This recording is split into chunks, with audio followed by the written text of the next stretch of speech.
اور میں آپ کو بتاؤں at the end of the day اللہ تعالیٰ سب کو برابر کر دیتا ہے. آپ دیکھیں گے کئی لوگ ہیں جن کی زندگی کے اوائل انتہائی دکھ میں گزرے ہیں لیکن پھر پوری زندگی اللہ تعالیٰ نے ان کو سکھی رکھا ہے. کئی ایسے ہیں کہ جو پوری زندگی سکھی رہے ہیں لیکن پھر آزمائش ان پہ بڑھاپے کے وقت میں آ گئی ہے، بیماری کی شکل میں، کسی اور شکل میں.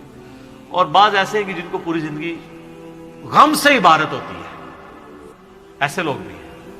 لیکن جب آخرت میں آپ ان کو دیکھیں گے نا موجیں مارتا ہوا، تو مسلم شریف میں حدیث ہے، عبداللہ بن عمر کہتے ہیں نبی علیہ السلام سے میں نے خود سنا تھا کہ میرے غریب صحابہ میرے امیر صحابہ سے 40 سال پہلے چلے جائیں گے.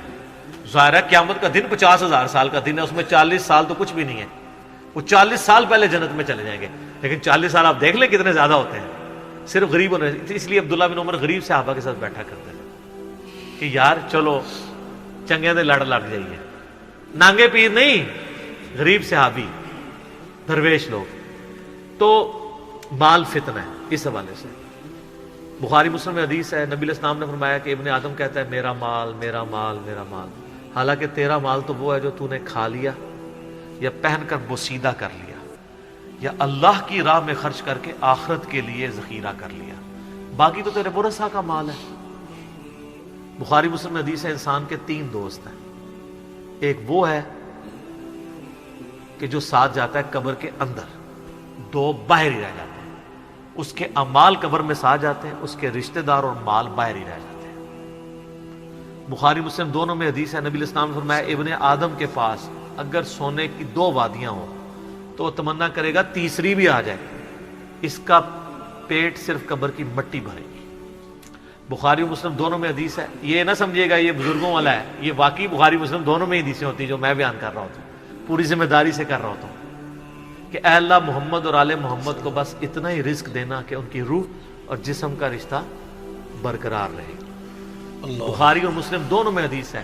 اما عائشہ کہتی ہیں کہ نبی علیہ السلام کی وفات تک ہماری یہ حالت تھی، بعض اوقات 1 مہینہ، بعض اوقات 2، بعض اوقات 3 مہینے تک ہمارے گھر میں چولہا نہیں جلتا تھا. 2 کالی چیزوں پہ، کھجور اور پانی پہ گزارا ہوتا تھا. وہ بھی کوئی ٹنو ٹن نہیں، 2 کھجوریں صبح 2 شام اور 1 میٹھا پانی کا پیالہ صبح اور 1 شام. حالانکہ خیبر کے بعد وسعت مل گئی تھی. نبی علیہ السلام نے فقط اڈاپٹ کیا ہوتا. بخاری مسلم دونوں میں حدیث ہے جب نبی علیہ السلام نے ایلا کیا تھا 1 مہینے کے لیے اپنی بیویوں سے ناراض ہو کے چھت پہ شفٹ ہو گئے تھے، جو حضرت عمر ان کو ملنے گئے تھے. آپ کے جسم مبارک پہ چٹائی کے نشان تھے. تو حضرت عمر رو پڑے، یا رسول اللہ کیسر و کسرا تو دنیا کے مزے لوٹ رہے ہیں اور آپ اللہ کے رسول ہو کے یہ حالت آپ کی. آپ نے فرمایا کہ اے عمر کیا تم اس بات پہ راضی نہیں ہو کہ کیسر و کسرا دنیا کے مزے لوٹے اور ہم آخرت کی سعادت؟ اے عمر کیا دنیا کی حقیقت ابھی بھی تجھ پہ نہیں کھلی؟ سر نبی علیہ السلام سے اتنے سخت جملے جس عمر نے سنے ہوئے تھے نا، وہی عمر اس قابل تھا کہ اس کے دور میں رومن اور پرشین امپائر گرتی اور 1 ٹکا آرام کا کسی کو نہ کھانے دیتا، ٹنڈ کے رکھا ہوا تھا. حضرت عمر کے بعد کیا ہوا ہے؟ مینجمنٹ کمزور ہو گئی ہے، وظیفوں پہ لوگ لگ گئے، تھیندے ٹھیک ہے. اسی لیے کہا جاتا ہے ابو بکر اور عمر کی خلافتیں خلافتیں محفوظہ ہیں اور عثمان و علی کی خلافتیں مفتونہ ہیں. اس لیے نہیں کہ وہ خلفاء برے تھے، اس لیے کہ اس میں فتنے کا دور تھا، وہ اسپیشل پروٹیکشن. بخاری مسلم میں حدیث ہے میری امت اور فتنوں کے درمیان دروازہ عمر ہے. جب یہ دروازہ توڑ دیا جائے گا فتنے شروع ہو جائیں گے. وہ فتنے کیا شروع ہوئے؟ دنیا کی محبت. جو بخاری میں حدیث نہیں ہے، وہ جو نبی علیہ السلام جب ہجرت کر رہے تھے تو حضرت ابوبکر رضی اللہ تعالیٰ عنہ آپ کے ساتھ تھے. تو ایک شخص جو کافروں کی طرف سے 100 اونٹ انعام رکھا گیا تھا تو وہ پیچھا کرتے. ابن جوشم، کیا نام تھا اس کا؟ سوراقہ ابن مالک ابن جوشم. وہ پیچھے آیا، اس کا گھوڑا دھس گیا. 2-3 بار وہ اس کو یقین ہو گیا. اس نے کہا اب میں آپ کی کوئی مدد کر سکتا ہوں تو بتائیں. تو حضرت بکر نے کہا کہ بس ادھر کی طرف نہ کسی کو آنے دینا ہمارا پیچھا کرنے کے لیے. تو پھر وہ جب جانے لگا تو پیچھے سے آواز دی اور کہا کہ رسول اللہ صلی اللہ علیہ وسلم کہہ رہے ہیں کہ میں سوراقہ کے ہاتھوں میں کسرا کے کنگن دیکھ رہا ہوں. تو وہ بڑا مسکرایا، وہ کہنے لگا کسرا دنیا کی سپر پاور اور اس کا جو بادشاہ جو لباس پہنتا ہے اتنا مہنگا، وہ میرے اوپر دیکھ رہے ہیں. اور دل میں شاید اس نے یہ بھی سوچا ہو کہ اپنی حالت یہ ہے کہ جان بچا کے 2 بندے چوری چھپے مدینہ جا رہے ہیں اور ہمیں یہ بشارت سنا رہے ہیں.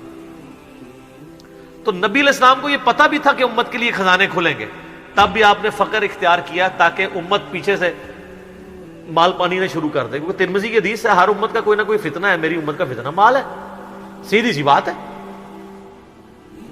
اور پھر حضرت عمر کے دور میں پھر کسرا کا جب لباس آیا تو کہا سراقہ کدھر ہے, پہنایا اور کہا چل کے بتاؤ. جب چلے تو پھر کہا لا دے. اس نے کہا میں مالک ان کا نہیں, نبی علیہ السلام نے صرف اس کا کہا تھا یہ مسلمانوں کا مال ہے, بیت المال میں جمع ہوگا, تو ملکیت نہیں اس کی حاصل کر سکتا, یہ ایونلی ڈسٹریبیوٹ ہوگا. تو سر, اور اس کے بعد پھر حضرت عمر رو پڑے. یہ سارا انہوں نے فلمایا عمر سیریز کے اندر. تو صاحب نے کہا آپ کیوں رو رہے ہیں؟ انہوں نے کہا کہ رسول اللہ مجھ سے بڑھ کر اللہ کو عزیز تھے, لیکن ان کی زندگی فقر میں گزری, اللہ نے یہ خزانے ان کو نہیں دیے. اور حضرت ابوبکر مجھ سے بڑھ کر اللہ کو عزیز تھے, ان کے دور میں یہ نہیں آئے. اس آزمائش میں اللہ نے مجھے ڈالا ہے اور میں ڈرتا ہوں کہ میرا کیا بنے گا. اسی لیے بخاری مسلم میں آتا ہے نا, جب ان کو زخم لگا اور لوگ نا امید ہو گئے تو پھر لوگ آ کے ان کی فائنل زیارت کر رہے تھے, کیونکہ کھاتے پیتے تھے تو میدا کٹا ہوا تھا, نکل جاتا تھا. اسی حالت میں بخاری میں آتا ہے ایک نوجوان آیا, اس کا تہمت ٹخنوں سے نیچے لٹک رہا تھا. جب وہ جان لگا تو بیماری کی حالت میں حضرت عمر کہہ رہے ہیں لڑکے اس کو تہمت کو ٹخنوں سے اونچا کر, اس سے تیرے کپڑے بھی پاک رہیں گے اور یہ سنت بھی ہے. یہاں ہم لوگوں کو کہتے ہیں شلواریں یار نیچے روبڑ رہی ہیں. حضرت عمر نزا کے عالم میں بھی ٹخنوں سے اوپر شلوار کر رہے. حضرت عمر وہابی نہیں سن سر, وہ صحابی سن, ان کو پتہ تھا یہ سنت ہے.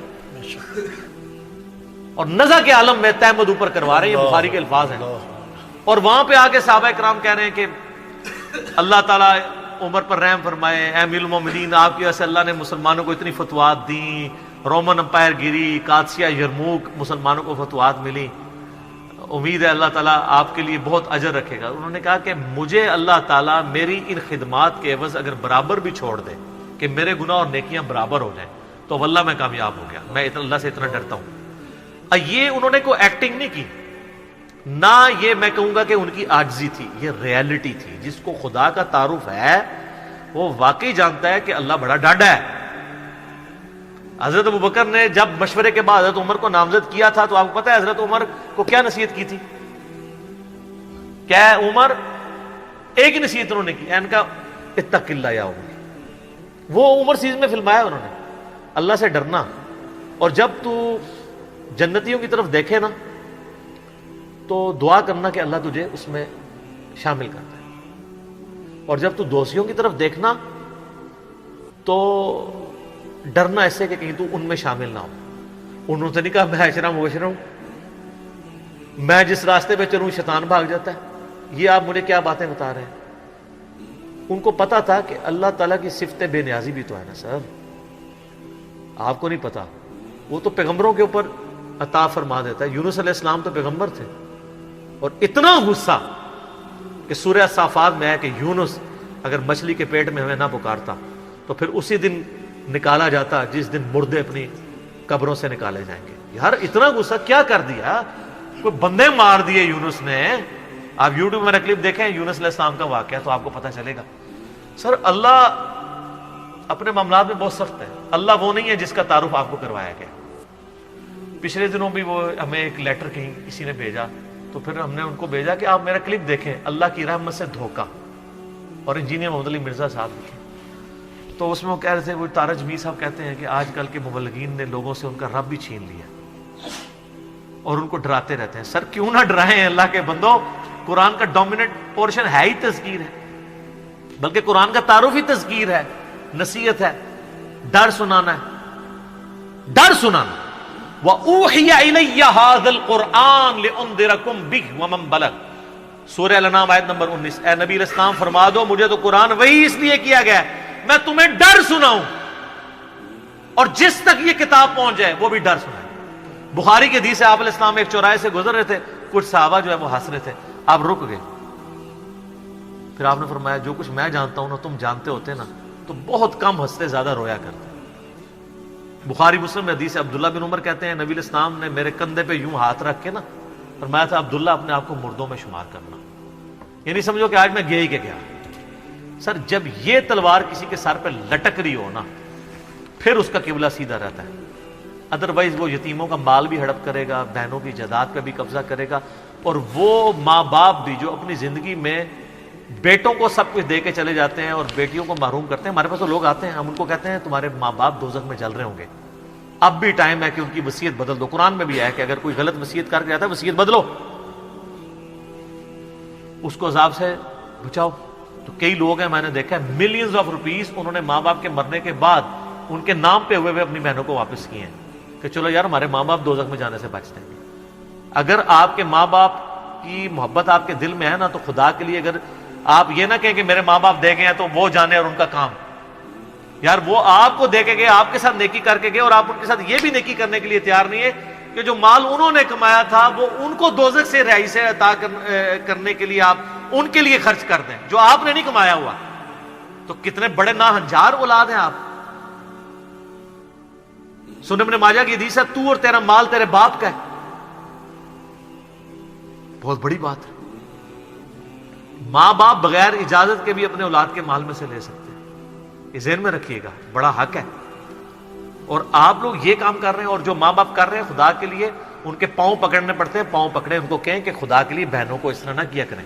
او جی ان کو جناب وہ جیز دے دیا تھا، وہ جیز تو زندگی میں دیا، وہ گفٹ ہے،